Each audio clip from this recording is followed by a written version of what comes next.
எல்லோருக்கும் வணக்கங்க. ஜோதிடத்தில் கேந்திரம் என்றால் என்ன, திரிகோணம் என்றால் என்ன அப்படிங்கிறத பற்றி தான் இந்த பதிவில் பார்க்க போகிறோம். வாருங்கள் பதிவுகள் போகலாம். அதுக்கு முன்னால் இது வரைக்கும் சப்ஸ்கிரைப் பண்ணாதவங்க சப்ஸ்கிரைப் செய்து கொள்ளுங்கள். உடனுக்குடன் பதிவினை பெறலாம். அதனோட கேந்திர திரிகோணத்தினுடைய முக்கியத்துவத்தையும் பார்க்கலாங்க. ஜாதகம் எடுத்துகிட்டு நம்ம ஜோதிடர்கிட்ட போனீங்கன்னா அடிக்கடி கேந்திர ஸ்தானம், திரிகோண ஸ்தானம் அப்படின்னு பலமாக இருக்குது அப்படின்லாம் பேசுவாங்க. அது என்னன்னு நம்ம தெரிஞ்சுக்கலாம் இல்லைங்களா? இது ஜோதிடம் பயிலும் மாணவர்களுக்கும் பயனுள்ள குறிப்பாக தான் இருக்குங்க. ராசி கட்டத்தில் லக்னத்தின் மூலமாக தான் எல்லாமே நம்ம பார்ப்போம் இல்லையா? லக்னத்திலிருந்து முதலாக 1, 4, 7, 10 இடங்களை கேந்திர ஸ்தானம் அப்படின்னு சொல்லுவாங்கங்க. அதே போலுங்க லக்னம் முதலாக 1, 5, 9ஆம் இடங்களை திரிகோண ஸ்தானம் அப்படின்னு சொல்லுவாங்க. இந்த கேந்திர திரிகோணம் அடிக்கடி ஜாதகத்தில் ஜோதிடம் பார்க்குறவங்க பார்ப்பாங்க. இது ரொம்ப முக்கியத்துவம் வாய்ந்ததுங்க. இதனுடைய முக்கியத்துவம் என்னன்னு பார்த்தோம்னா, கேந்திரங்களை விஷ்ணு ஸ்தானம்னு சொல்லுவாங்க, திரிகோணத்தை லட்சுமி ஸ்தானம் அப்படின்னு சொல்லுவாங்க.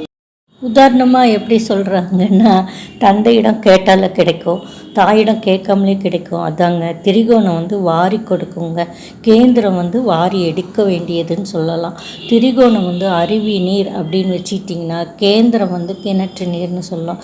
தேடி வருவது திரிகோணம், தேடி பெறுவது கேந்திரங்க. அதிர்ஷ்ட தேவதை நம்மை நோக்கி வந்தால் திரிகோண பலம், அதிர்ஷ்டத்தை நோக்கி நாம் ஓடினால் கேந்திரங்க. என்னன்னு சொல்லலாம்? அடுத்து என்ன சொல்லலாம்னா, வங்கியில் உள்ள கை இருப்பு திரிகோணம்னு சொல்லலாம். வருமானத்திற்கு உழைப்பு கேந்திரம்னு சொல்லலாங்க. போன ஜென்மத்தில் புண்ணியம் செய்தவனுக்கு திரிகோணம் பலமாக இருக்குதுன்னு சொல்லுவாங்க. சுயநலமுடன் வாழ்ந்தான்னா அவனுக்கு கேந்திரம் பலமாக இருக்குன்னு அர்த்தங்க. திரிகோண பலத்தில் பிறந்தவன் கை கொடுத்து பழகுவாருங்க. கேந்திர பலத்தில் பிறந்தவனுக்கு கை வாங்கி தான் பழகுங்க. திரிகோணம்னு முதலாளிங்க, கேந்திரம் தொழிலாளிங்க. திரிகோணம் நாணம், கேந்திரம் கர்மம்.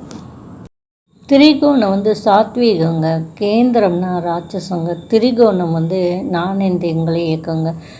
கேந்திரம் கர்மாவை இயக்குங்க.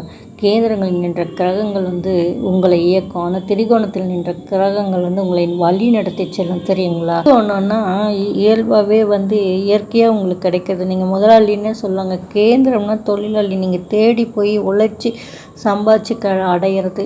கண்டிப்பாக இது புரிஞ்சிருக்கும்னு நினைக்கிறேன் உங்களுக்கு. இந்த பதிவு உங்களுக்கு பிடித்திருந்தால் லைக் பண்ணுங்கள், ஷேர் பண்ணுங்கள், கமெண்ட் பண்ணுங்கள். நன்றி, வணக்கம்.